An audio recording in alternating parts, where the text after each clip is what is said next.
ഇന്ത്യയിലെ മാത്രമല്ല ലോകത്തിലെ തന്നെ പല VIP-കളും വന്നിരിക്കുന്ന അമ്പലമേട് ഗസ്റ്റ് ഹൗസ് അല്ലെങ്കിൽ അമ്പലമേട് ഹൗസിലേക്കാണ് ഞാനിപ്പോൾ നിൽക്കുന്നത്.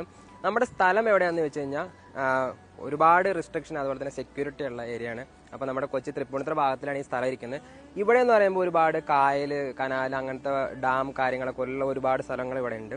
അപ്പോൾ സത്യം പറഞ്ഞു കഴിഞ്ഞാൽ കൊച്ചിയിൽ ഇങ്ങനത്തെ ഒരു പ്ലേസ് ഞാൻ ഒട്ടും പ്രതീക്ഷിച്ചിട്ടില്ല.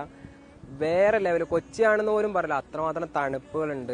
എനിക്ക് തോന്നുന്നത് ഇന്ത്യയിലെ മാത്രമല്ല പ്രധാനമന്ത്രിമാർ അല്ലെങ്കിൽ ലോകത്തുള്ള പല VIP-കളും 60-70 കാലഘട്ടം മുതൽ ഇപ്പോൾ വരെ വന്നുകൊണ്ടിരിക്കുന്ന കൊച്ചിയിലെ അധികം ആൾക്കാർ എക്സ്പ്ലോർ ചെയ്യാത്തൊരു സ്ഥലമാണ് അമ്പലമേട് ഗസ്റ്റ് ഹൗസ്. അപ്പോൾ ഇവിടെ എന്ന് പറയുമ്പോൾ എല്ലാവർക്കും അങ്ങനെ വരാനൊന്നും പറ്റത്തില്ല, കാരണം അത്രമാത്രം റിസ്ട്രിക്ഷനും കാര്യങ്ങളുണ്ട്. നമ്മൾ ഇന്ന് വന്നിരിക്കുന്നത് ഇവിടുത്തെ FACT സ്റ്റാഫുകളുടെ റിട്ടയർമെന്റിന്റെ അവരുടെ റീയൂണിയൻ പരിപാടിക്ക് നമ്മുടെ KRK കാറ്ററിംഗ് ഇവന്റിന്റെ ഫുഡ് ടേസ്റ്റ് ചെയ്യാനും അത് എക്സ്പീരിയൻസ് ചെയ്യാൻ വേണ്ടി വന്നിരിക്കുകയാണ്.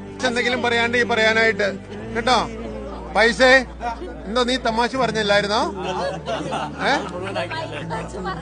എന്നാ തമാശ പറഞ്ഞോളൂ. TPS സാർ എന്തോ പറയാനുണ്ട് തമാശ?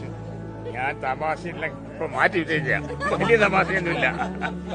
നമ്മൾ ഒരുപാട് ഫുഡ് ബ്ലോഗ് ചെയ്തിട്ടുണ്ട്, പക്ഷെ ഇന്നത്തെ ദിവസത്തിന്റെ ഏറ്റവും വലിയ പ്രത്യേകത ഇത്രത്തോളം സ്റ്റാഫുകളുടെ അതുപോലെ തന്നെ ഈ ടീമുകളുടെ ഒക്കെ നമുക്ക് സ്പെൻഡ് ചെയ്യാൻ പറ്റുക എന്നുള്ളതാണ് ഏറ്റവും വലിയ കാര്യം. അപ്പൊ നമ്മുടെ ഫുഡും കാര്യങ്ങളൊക്കെ ഇവിടെ റെഡി ആയിട്ടുണ്ട്. നമ്മുടെ സാധാരണ ചോറ് മുതൽ ഫ്രൈഡ് റൈസ് മുതൽ തന്നെ ഒത്തിരി വിഭവങ്ങൾ ഇപ്രാവശ്യത്തെ പരിപാടിയിലുണ്ട് എന്നുള്ളതാണ്. അതുപോലെ തന്നെ ബീഫ് വറുത്തരച്ചത്, നമ്മുടെ ചിക്കൻ ഫ്രൈ, അതുപോലെ തന്നെ ഒരുപാട് ഡെസേർട്ടും കാര്യങ്ങളും അതുപോലെ തന്നെ സാലഡ്സും കാര്യങ്ങളും ഇവിടെ ഒരുങ്ങിയിട്ടുണ്ടെന്നുള്ളതാണ്.